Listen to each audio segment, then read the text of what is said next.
On today's show, the Atlanta Hawks return to basketball action on the court on Monday evening against the Sixers. In advance of that, a little bit of a check-in after the open practice, and then the main event of the podcast, the over-unders with myself and Robby Kalland, the penultimate preview episode of this podcast, Central Division, coming to you right now.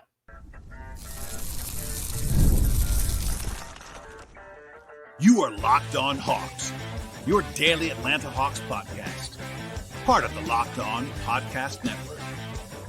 Your team every day. Hello, friends. Welcome to episode 1818 of the Locked On Hawks podcast. I am your host, Brad Rowland, coming to you on a Sunday evening into Monday here in mid-October. And today's podcast is brought to you by the folks at FanDuel Sportsbook.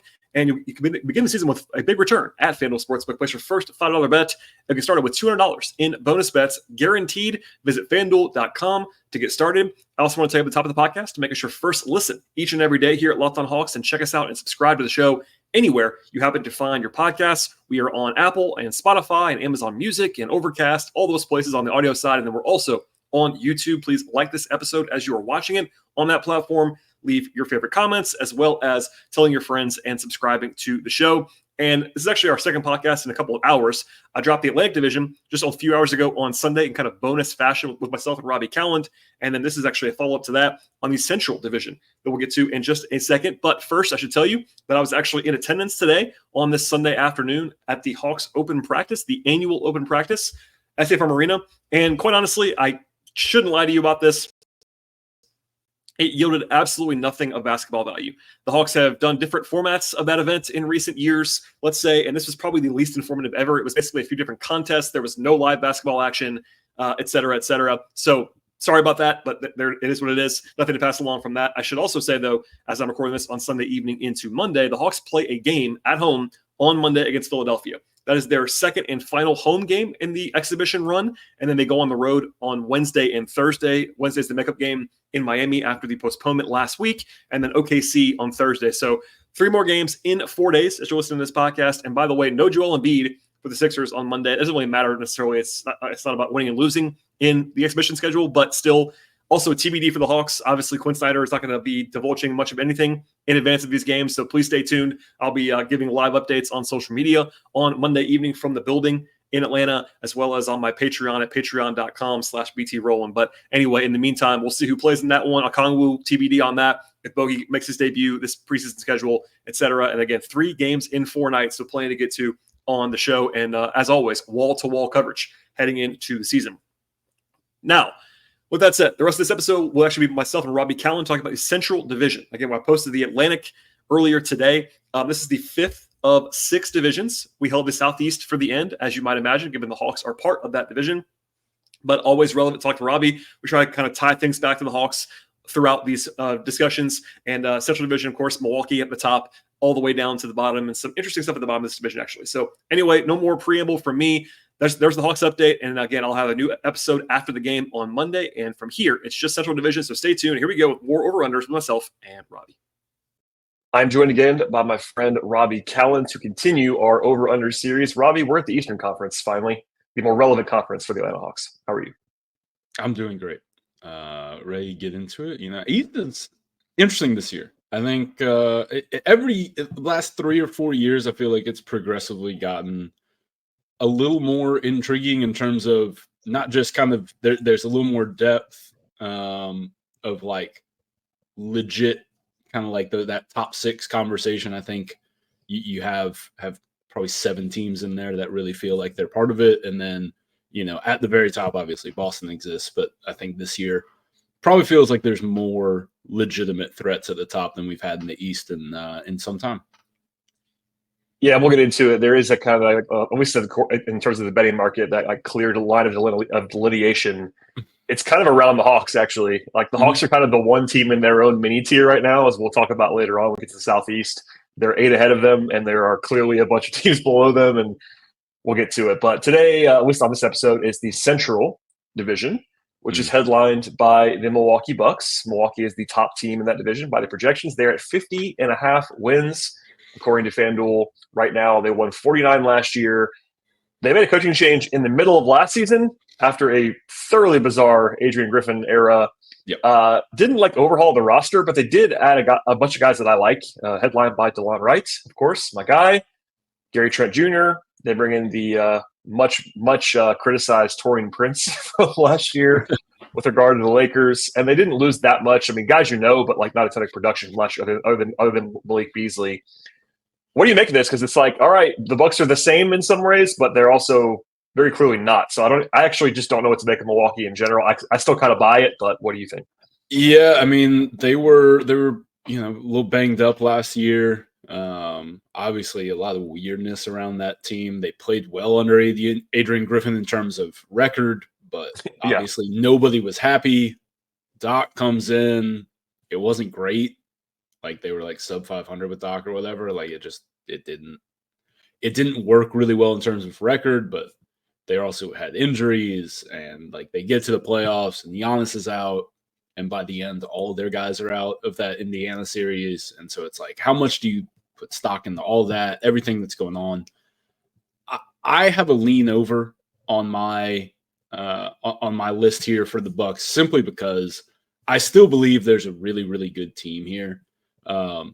I like what they did. I think Gary Trent Jr. is an upgrade over Malik Beasley, even with how great Malik Beasley was as a shooter last year. He was non-competitive defensively. Like that was just the trade-off they were giving, and having that next to Damian Lillard is not optimal for success, especially with what Doc Rivers wants to do defensively. Gary Trent Jr. is not exactly like a stopper, but he is more competent defensively than Malik Beasley is, gives them a little more upside. DeLon Wright, another guy that gives them a little more backcourt defense. He basically replaces Patrick Beverley in that role.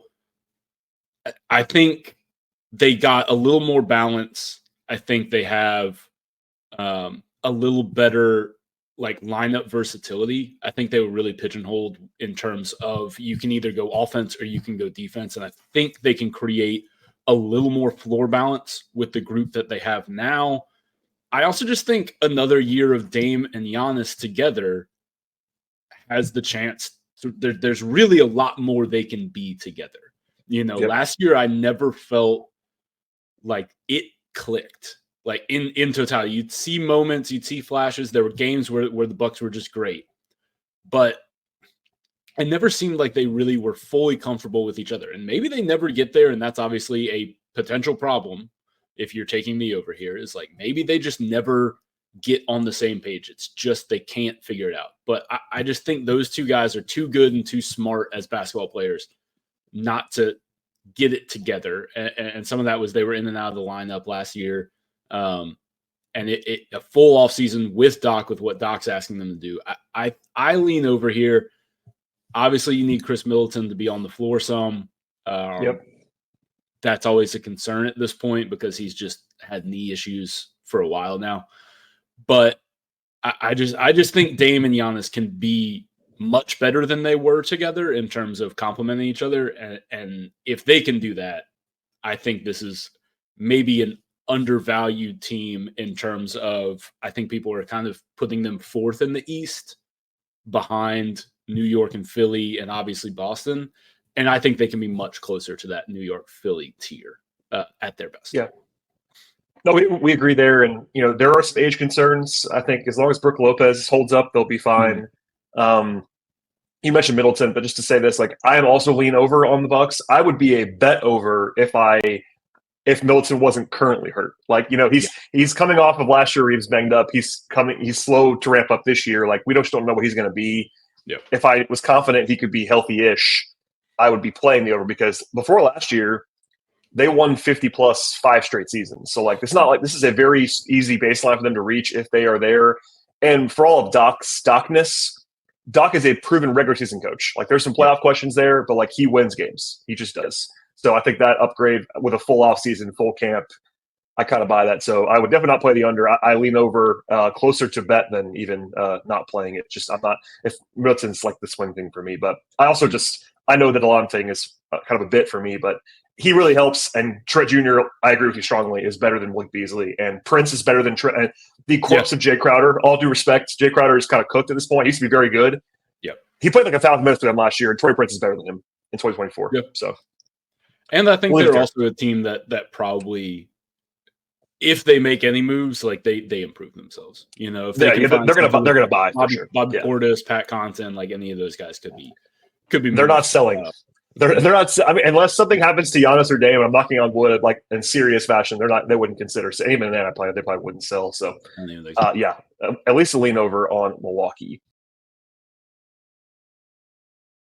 Today's show is brought to you by FanDuel Sportsbook, and basketball is now here, of course, in full force, plus football and everything else going on. Begin the season right with a big return at FanDuel. FanDuel is America's #1 sportsbook, and right now you can find a lot of different information sets at FanDuel, from the latest stats to live play-by-play and so much more on the same page, where you can place your bets at FanDuel Sportsbook. You also can start with a great offer from FanDuel right now, and that's $200 in bonus bets guaranteed when you place your first $5 bet at FanDuel. You should also know right now that the app at FanDuel Sportsbook is really easy to use. They have everything that you need across the sports betting space, from over-unders to point spreads to money lines, player props, future bets, live betting, same-game parlays, and so much more. The app is safe. It's secure. They cover the entire range of sports as well. NBA is at the forefront, of course, on this podcast. WNBA, NFL, college football, MLB. They have golf and tennis. They have hockey. They have soccer, auto racing, boxing, MMA, and so much more. And now is an awesome time to sign up with the folks at FanDuel Sportsbook. The place to go is FanDuel.com to get started. You get $200 in bonus bets guaranteed when you place your first $5 bet. One more time, visit FanDuel.com and check out America's #1 sportsbook. Let's go to Cleveland now. Cleveland, 48.5 wins is the over-under at FanDuel. It's very funny because last year they won 48 games and they essentially did nothing in the offseason. So seems like a pretty straight ahead evaluation. This is kind of what they are. They did have some injury issues last year. Mitchell, Garland, and Mobley also all missed time, but they also were, by the numbers and by the records, they were actually better when they weren't at full strength last year, which is a little bit strange. But what do you think of Cleveland? And is it like, because for me, it's like the ultimate stay away. It's like, this is exactly what they are, but that's just my read. Oh, this is a play for me, and like, maybe we disagree for once. It's good. Yeah, we're playing the over in Cleveland. I think one, like, to give the Hawks hook here. I'm a Kenny Atkinson. Oh yeah, our former guy, assistant coach here in Atlanta. I think, and it's not that like JB Bickerstaff I think was a bad coach. I actually think he's going to be really good for Detroit, and we'll get there later.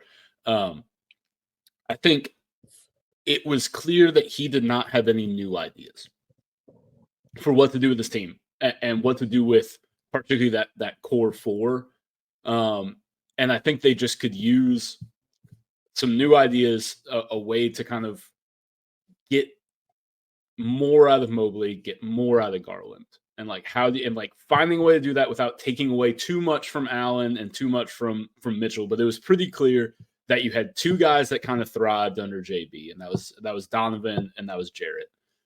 And he just didn't have any real ideas. Like Mobley showed in the playoffs when Allen was out, like there's a lot of room there for growth, especially offensively. Like obviously defensively, we know he can be a defensive player of the year caliber guy. I think Atkinson, something I'm bullish on, is I think he, because of his relationship with Jared Allen from their time in Brooklyn, I think he knows exactly what Jarrett can do. And I think he also has a good enough relationship with Jared that he can say, hey, we're going to lean more on Evan. Like we're going to run more things. We're going to kind of build this thing to be more tailored to him. And like he can get Jarrett, and like by all accounts, Jarrett's a fantastic guy and would buy in kind of no matter who asked this. But I think he'll feel more comfortable being like, this is the guy we're going to lean on. Like you've gotten paid.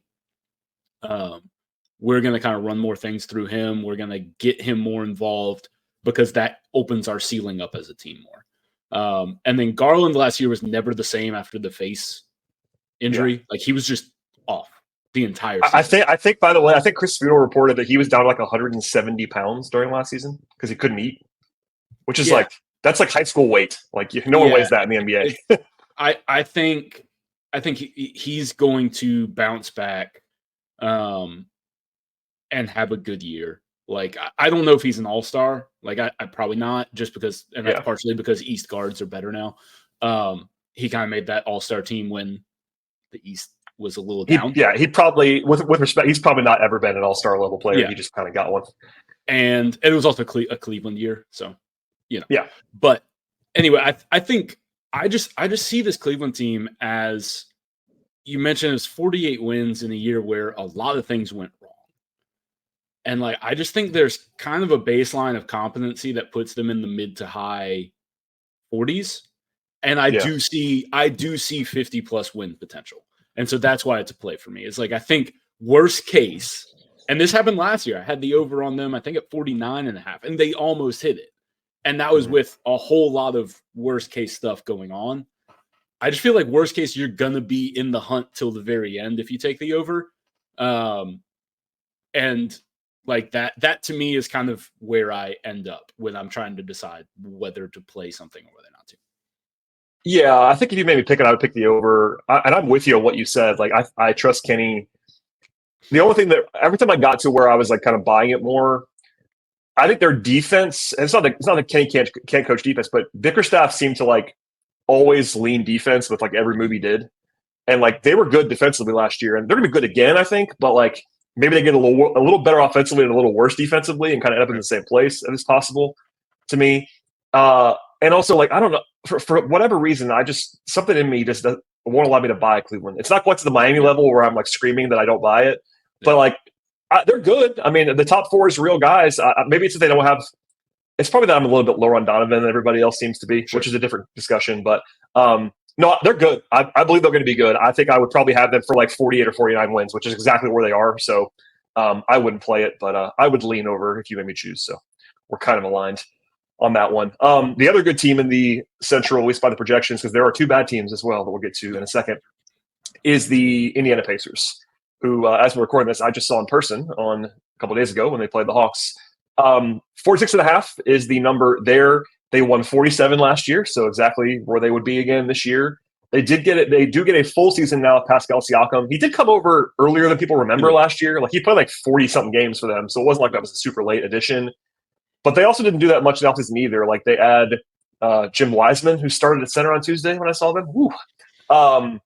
And they lose Dougie McBuckets. I will say they lose Jalen Smith, who's actually a very useful player. My question to start this conversation is which version of Tyrese Halliburton is real?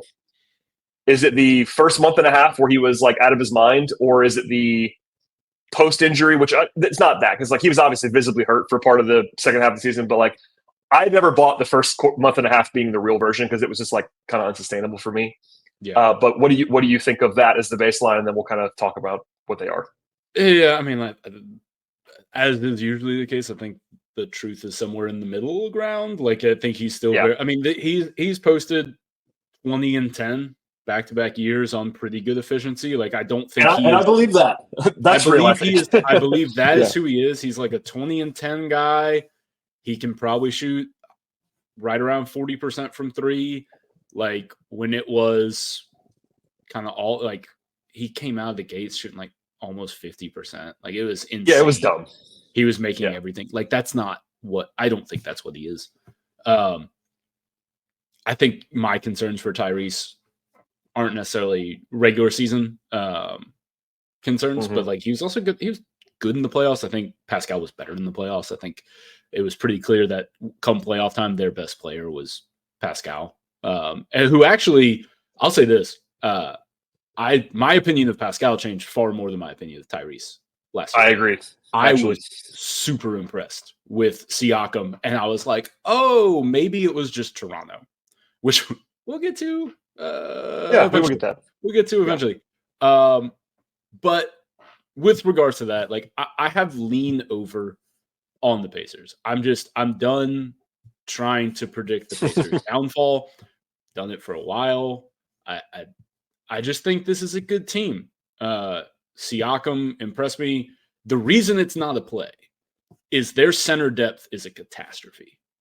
Okay. Like that's why I said that thing about they started Wiseman on Tuesday. I mean, Turner was out, and I think he might have to play.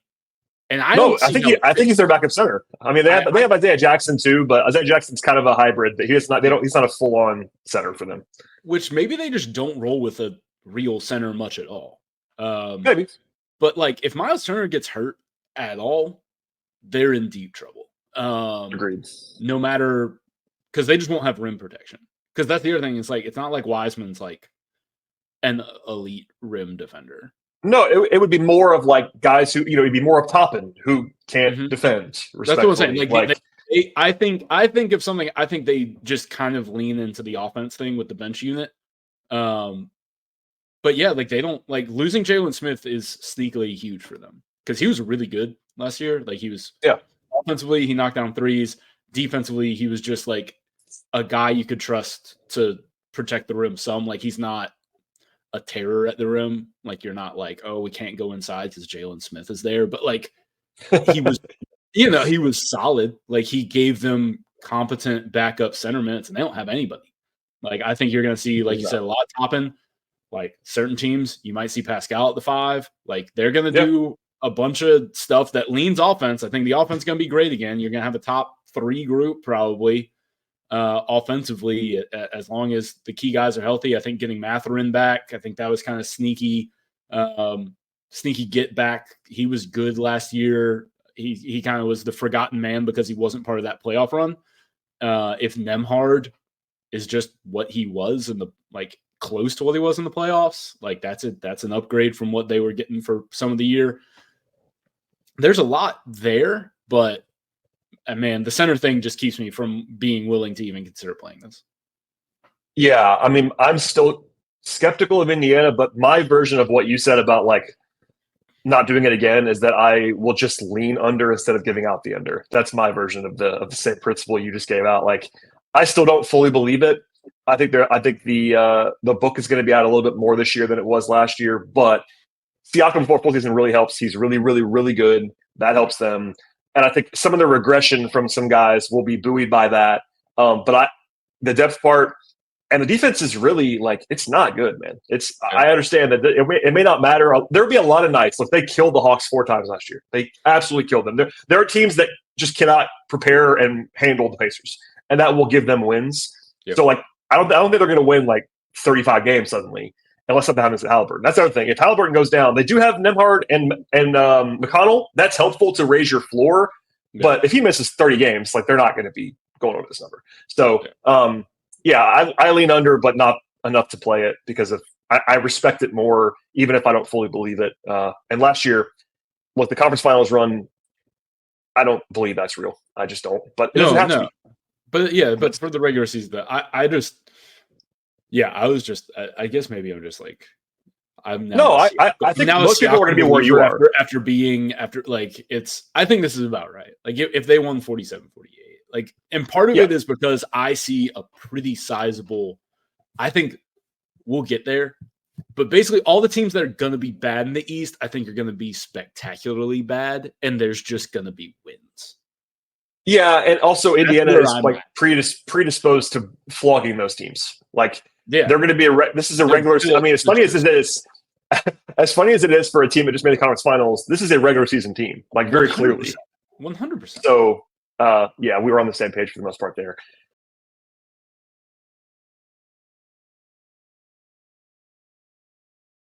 Let's go to the dregs a little bit of the Central. There are 2 teams that are at the bottom. The first one is the Bulls. They're at 26.5 wins, juiced to the over, admittedly, but they won 39 games last year. I would say that's not terribly relevant. Like most of these teams, I like to get a baseline first, but they're in a different place now. And why I say that is because they lose their 2 best players last year, really, and DeMar DeRozan and Alex Caruso. They also lose Andre Drummond, who was helpful for them last year. They bring in Josh Giddey, interesting player. They bring in Jalen Smith, which you talked about as the kind of backup center guy, and then a lottery pick in Miles Buzelis. Maybe Lonzo Ball plays. I hope he does, just as an interest story. I hope he can play. That'd be awesome, but I can't expect him to do anything. This team is obviously a lot worse on paper than they were last year. The optimistic case is maybe Zach LaVine gets healthy and is Zach LaVine again. That's the way that would be helpful. But even then, like Vucevic is just bad now, it seems.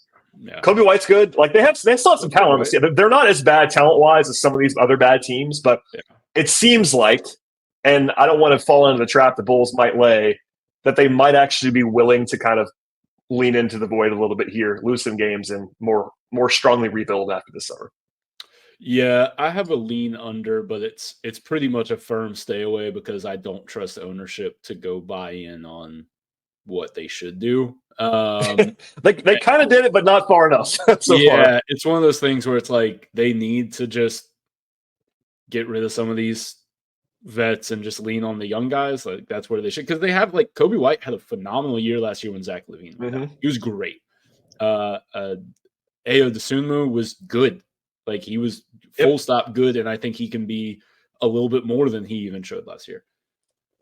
But like they still have Zach LaVine. They still have Zach LaVine, so the ball goes back to him. So like that's part of my thing is like, as weird as it is to say, like how much better is Zach LaVine going to be than the Kobe White that they got last year? I think he's a little better.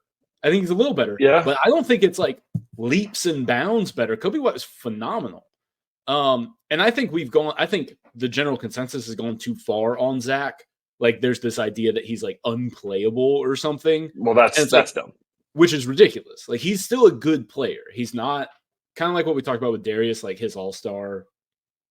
And it's the health. But, I mean, the health is big for me. But the contract is what ends up clouding people's. And they tried to move, and they have tried to move him. Right.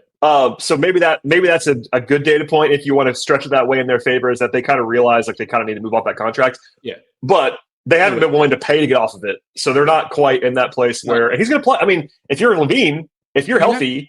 You want to play, and like it is what it is. So, and they need to play him because they've got to build some of his value back. Like they need him to be good for the first 2 months so that they can be like, no, like look, like he's back. So it is a firm stay away. I lean under because I think they could be spectacularly bad the second half of the season if they get to move Zach and a couple of other guys. Like I think they could be really, like they don't even need to move Vooch to be bad. I think he actively hurts that. Yeah, he actively hurts. I don't mean to be mean about it. He used to be good. He's not good. He was fantastic in Orlando, and it's just not worked. Losing DeMar is big for them. Like obviously, like DeMar kind of was carrying them to wins pretty regularly the last 2 years. Because DeMar is just good at basketball and was ungodly in fourth quarters. They don't have that now. That's a big thing. Like who do you go to? Now you're just leaning on Zach to get buckets, Kobe. Again, like I don't hate this roster, but like they should lean in. They should play Mattis, and like he's not going to be good, but he'll be kind of fun for them. Like they should do that. Play the young guys, see what you got. Well, and how good is Giddy? Like I'm not a Giddy guy. I'm not either. But the reason why I would lean under too is that they clearly believe in Giddy more than we do, that was just to rehash. Dude. Everyone in the league that I talked to and you talked to, I'm sure, was like, all right, what else is it besides Giddy to get to Caruso? And it was just straight up. We thought there was a pick, at least. Yeah, everyone did. So they like Giddy. They obviously like Giddy quite a bit. So he's like going to be their guy now. It seems like I'm not saying he's going to be their franchise player, but like they're going to invest in him. It seems like we'll see how that goes. Defense is going to be a catastrophe. Yeah. Well, between Vooch and LaVine and Giddy, like that's going to be awful defensively. The three of them are bad. Zach, even at full health, is not a good defender. Spacing is going to be weird. Yeah. So like Pat Williams is still there. They paid him. TBD there. He's like the DeAndre Hunter comparisons are out there, and Hunter's better than Pat Williams, just for the record, but still similar, like guys that they're just committed to that you're going to pay, and then you look up in a year and you try to get off the contract, and we'll see. But anyway, I lean under as well. I would not play this. It's so low. I mean, to FanDuel's credit, this number is so low that it's not a bad number. Right. I think it's about right. They should try to be worse. If it was a team that we trusted ownership to like lean in a little more, it'd be a firm under. Right. If this was Utah's group, then like under. Yeah, I am with you. On the other side, you have the Detroit Pistons, 25.5, so one fewer win than the Chicago Bulls projection. Last year they won 14 games. They sure did. They lost 1 million games in a row last year. Unbelievable. They were better than that on the margins. They were. To be fair, but they actually are clearly better on paper, which is why this number is where it is. They strangely brought in a bunch of veterans. They bring in Tobias Harris. They bring in Tim Hardaway Jr., Hawks legend. Paul Reed is on this team. Malik Beasley is on this team. That's right. they did a lot of stuff to try to get better. They did lose Quentin Grimes. They lost whatever Evan Fournier was. But for me, I want to start here. They played so much Killian Hayes and James Wiseman last year, like 1,000+ minutes each, that even just taking, and I don't mean to be mean, even taking those guys off the team by itself, you would have gotten a lot better if you were the Pistons last year. Yeah. And now they brought in, look, Tobias Harris has been like a meme. I get he's not very good. He's a competent NBA basketball player. Like, he's a rotation player in the NBA. Yeah. Tim Hardaway Jr. has flaws. He's a rotation player in the NBA. Paul Reed is an interesting player. Like, so there's a K discussion we can have too, but Detroit is so weird. Like, they're the only one of these teams at the bottom that like clearly wanted to get better. They fired their coach, owed $1 bazillion, and they did it anyway. So it's a hard evaluation. Over. It's really weird. Over. So okay, I was leaning there. I was leaning that way myself, but Detroit basketball. Look, like I like Vacation Monty Williams was like negative. Oh my 10. gosh. Here's the thing. I am not a rotations guy. Like, it's not, but like the people who dial in on that stuff, like, I'm not going to pretend that I was like grinding Pistons tape and being like, what is this rotation? But like the people that do that, Sam, Duncan, like the guys that do this were like, I don't understand what he's doing. Correct. Nobody could figure it out. They're like, and here's the thing. Maybe it's a bad idea if you call a coach and he says, I don't want to coach. Do not just keep adding millions to the deal until he says yes. Maybe take him at his word that man does not want to coach. Also, do you remember what his problem was with the Suns? DeAndre Ayton. His problem with the Suns was he hated DeAndre Ayton. You brought him to a team with like 5 DeAndre Aytons, and you expected that man to be locked in, paying him $13 million a year guaranteed. Like, salute to Monty for being like, let's see how fast I can get to the buyout. Losing like 36 in a row will do it. Here's the thing. JB Bickerstaff, I mentioned this in the Cavs thing. I think he had tapped out what he could do in Cleveland. I think he was out of ideas for that group. However, I think he's going to come in. I think he's going to help this Detroit team immediately. They add adults to the locker room, which I am always a proponent of. Like, when we do this every year, what do we say? Young players lose, and you want to add veterans if you're trying to win. What have the Detroit done? Like you said, they got rid of 2 losing players, and they brought in a player in Tobias Harris who, if you're trying to win 30 games, Tobias Harris is a great player to have on your basketball team. Yes. Like, if you're trying to get in the 30 wins, if you're trying to win 50 games, probably not great to have Tobias Harris because you want him to be more than he is. Or like if he's supposed to be your 3rd best player. But like if he's supposed to be the 3rd best player on a 31 team, 2nd best player on a 31 team, like he can do that. He's going to help them tremendously. You know, they were playing, like you said, James Wiseman, like recently Marvin Bagley, like a lot of Isaiah Stewart played the 3 last year. I mean, Kevin Knox started 11 games for the Pistons last year. Dude, like they are going to play competent NBA players. I think Cade Cunningham is good, full stop. I think Cade Cunningham could be an all-star this year because he's going to have – I think Jaden Ivey is still good. And I think J.B. Bickerstaff, coming from a place where he had to get Darius Garland and Donovan Mitchell on the same page, he can bring some stuff to get Cade Cunningham and Jaden Ivey on the same page. Jaden Ivey's looked good. It's preseason basketball. I know. But he's already looked a little better just having a coach that like believes in him a little bit. Monty clearly was not a Jaden Ivey guy. He was a Killian Hayes guy. How you're a Killian Hayes guy and not a Jaden Ivey guy? What are we doing? Again, I'm convinced Monty was just trying to get fired because he knew that buyout. Whatever the case. I really didn't realize I had so much passion. Yeah, it takes on the Pistons. It's fine. It's fine. But I just don't know what the hell they were doing last year. No one did. I just don't. This year, I see the vision. I'm not saying this is a good basketball team. I don't want this to be. They're not. They're not good. Pistons for the play-in. No, calm down. No. Pistons for 28 wins? I will say, if you can get a long shot price on Pistons to make the play-in, I might consider that.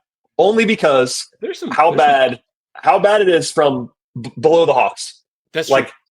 There is not a team below the Hawks that I trust to make the play-in. Like someone's going to make it, whether it's Toronto or Charlotte or whoever it's going to be. Detroit. Yeah. The Pistons could win 30 games and be the 10th seed. That is possible. Yeah. Actually, you know what? I like that. I think it's close. And look, I'm not predicting. By the way, just to say that I'm not projecting 31 to the Pistons. I would take the over if you made me choose, but like in a 27 win way. But they could win 30 games, especially if Cade is good. And Cade, like, it's been weird around Cade. Like, he got hurt. He was not great early. He was. I will admit he was overhyped as a prospect compared to like by me and others. It's fine, but he also averaged 23 and 8 assists last year on a team with zero spacing, like literally zero spacing. So like he's a good player. I think we can agree on that.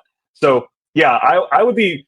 I'm looking right now to make sure. I don't think FanDuel has play-in prices available, but if they did at some point between now and the opener, I would consider Detroit at a certain number. So yeah, lean over on the Pistons. All right, Robbie, we've done it. I was not expecting to end with 8 minutes on the Pistons, but we did that. That's totally fine. We were going short on the rest of it, so it's okay. Anything else you want to say at the end of this central conversation before we wrap it up and move on to the next one that we'll record and save for later? No, that's about it. I think we got the thoughts out. I think we got the takes. Good job, Central Division. Robbie, folks can be following you at Kalland on Twitter. Where else can they get all of your musings while we're here? Read me over on Dime, dimemag.com, Uprocks, all that good stuff. Podcast. Subscribe wherever you listen to Locked On Hawks. But listen to Locked On Hawks first. First listen every day. Thank you. First listen each and every day. I appreciate that, sir. As for everybody else, please subscribe to this podcast. We'll have more coming up in the future. I don't know when this is running, so please stay tuned, and we'll see you all next time.